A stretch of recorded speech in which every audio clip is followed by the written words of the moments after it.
What we've been talking about is essentially the Born-Haber cycle. That's the name of the cycle we were talking about before, all right?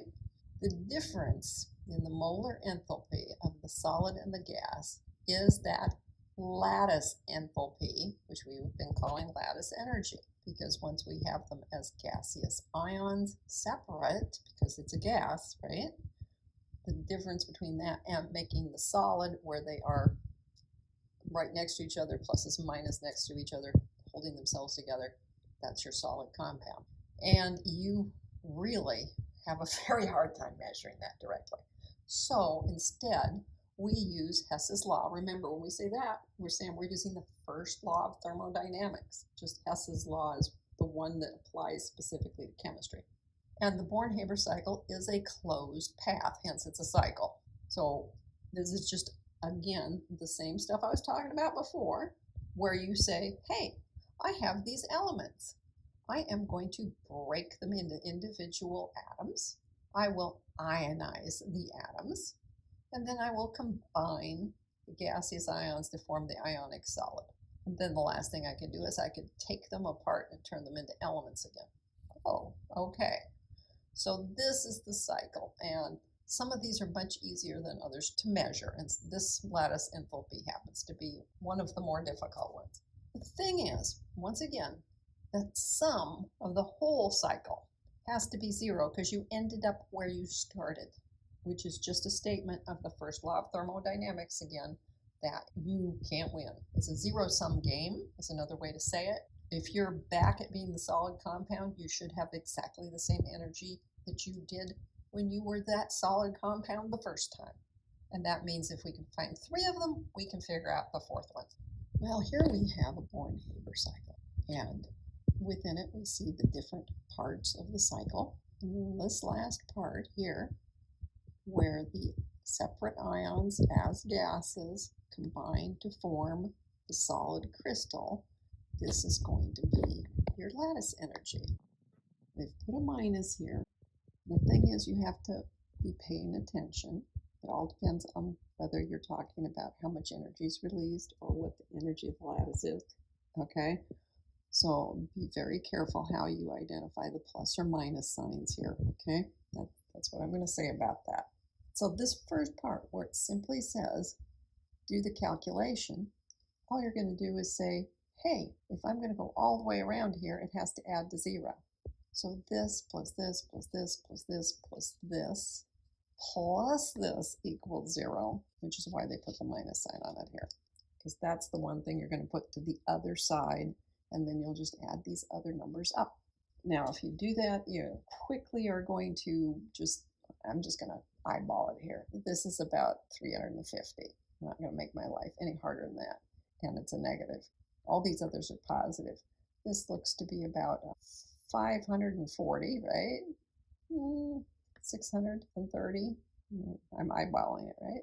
Oh, wow, 1,070 about. And then subtract this off. And that will give you the number that needs to be here, which will be a negative number. Now, another thing you can do with this is you can identify, and that's what I want to do here in number 12, is identify what each of these letters is. Because we've said there's all these different parts, I just want to go over that one more time. So let's look and start figuring out here, A.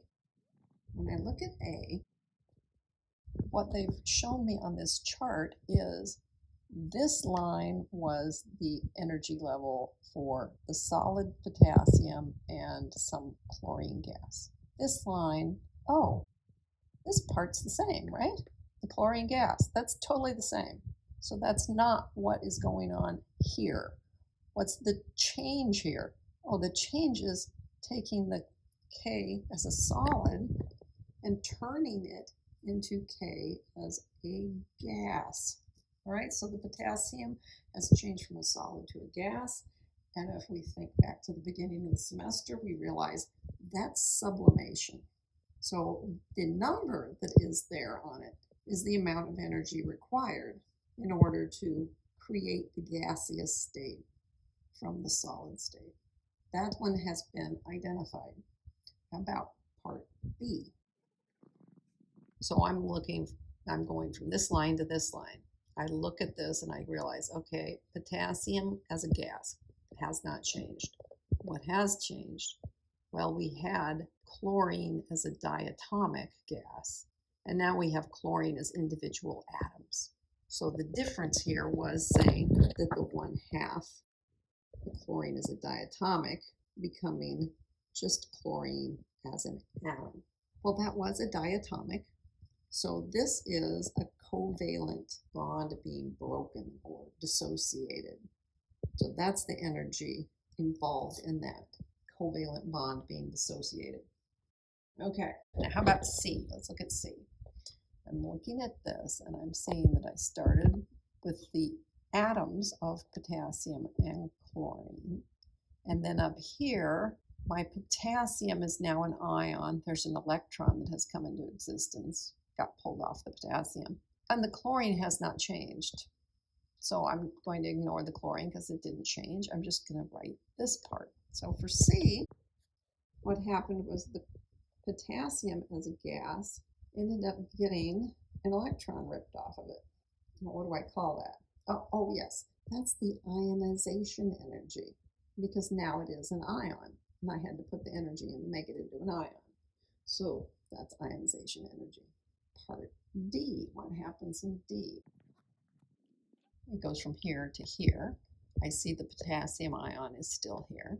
What I see though is that the electron has now joined the chlorine atom, making a chloride ion.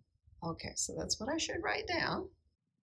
This electron is joining the chlorine atom and turning it into a chloride ion. Now there's a name for that too. I have to think back again. What was that, chapter 3? It's been a while, right? This is the electron affinity. Now you'll notice this is the one where it finally starts turning around and going the other direction, right? Everything else, it was just going up, up, up, up, up. This one's going down. Why? Well, because the chlorine, if you'll recall, is very close to having a noble gas structure, so it wants to pick up that electron, and that's more stable for it. It's a more stable energy configuration. So it gives up some energy, goes to that lower state. All right, we have one more. It's down here. You kind of wonder why you didn't start with that, but okay. What is happening between here and here? Well, I think I have to write the whole thing down. I think that's why we didn't start with it. The solid has to be broken into its constituent elements in their most likely state of existence. If you're going to take this compound and break it apart, you're going to say, okay, potassium. Well, if I'm going to find it alone in nature, it's going to be as a solid. Chlorine, though, if I'm going to find it in nature, it's going to be as a diatomic gas. If there's only one of these, and then I have to use the 1/2 here. So this is the opposite of the enthalpy of formation. Oh, they're in their most like, yes, that was the definition of enthalpy of formation, was taking it from its constituent elements in their most normal state and combining them to make the compound. So this is the opposite or inverse of enthalpy of formation. So being able to take one of these Born-Haber cycles and identifying what the different pieces are will help you understand what the cycle is all about. If we're asked to calculate lattice energy, then we're going to have to look and see what's going on. Here we're asked about the lattice energy of calcium fluoride. I end up having to go look up all those different things that I named before then, right? I need to know things like I'm going to have to sublimate the calcium. I don't want it as a solid. I want it as a gas. So that's one of the things that I need. I am also going to need to know about this fluoride. The fluoride would normally appear as a diatomic gas, but ultimately I'm going to have to break those covalent bonds. So the bond energy of fluorine as a diatomic is this much.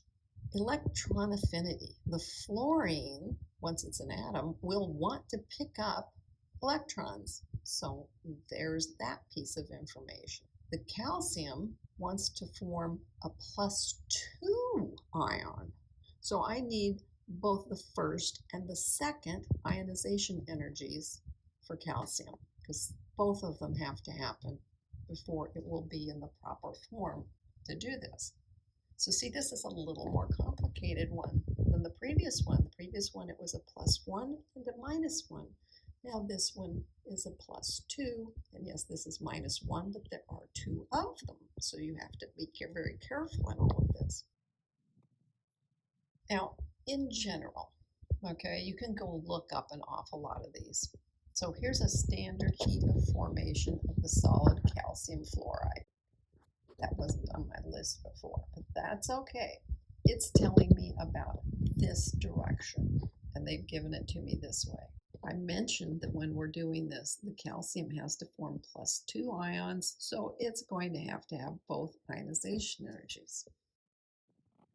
And you're going to need an entire mole of diatomic fluorine because we're using both of them, but we're still going to have to break them in half. So we still have to break them, and the electron affinity is given to you for 1 mole of fluorine atoms. We're going to be having 2 moles of fluorine atoms, so we're going to have to be careful about that too. Now, this is overall what's happening. This is the whole cycle. We went and looked up what this amount is for the formation enthalpy. This we had listed. This one we'd listed. Here's both of the ionization energies added to the calcium. You know, you could do this in 2 steps if you wanted to, but got it here in 1. And then the electron affinity, there's 2 fluorine, so it has to be twice the amount that was given to us. Which leaves us with this one. That's the only one that's left to figure out because we've got numbers for all the others. We just had to be a little careful here because of the 2, and a little careful here because we had to use both ionization energies. So the whole cycle, the formation energy is going to be that sublimation of the calcium. All right, now I'm going to skip this one for a minute because I'm going to work just with the calcium for a minute. I've got to sublimate the calcium. I got to ionize it once and twice. Then I have to break the fluorine, and both of the fluorines are going to pick up electrons, so that's there. And then here's the U. And then we can just put in all the values that we looked up. That leaves us with just doing a lot of work on our calculator and solving for the lattice energy. The real value of this is it helps keep you from doing anything goofy as far as, you know, I know this should add to it, this should add to it, this should add to it, this should be negative, this should be negative. All right, it helps keep you from doing anything wrong with your signs.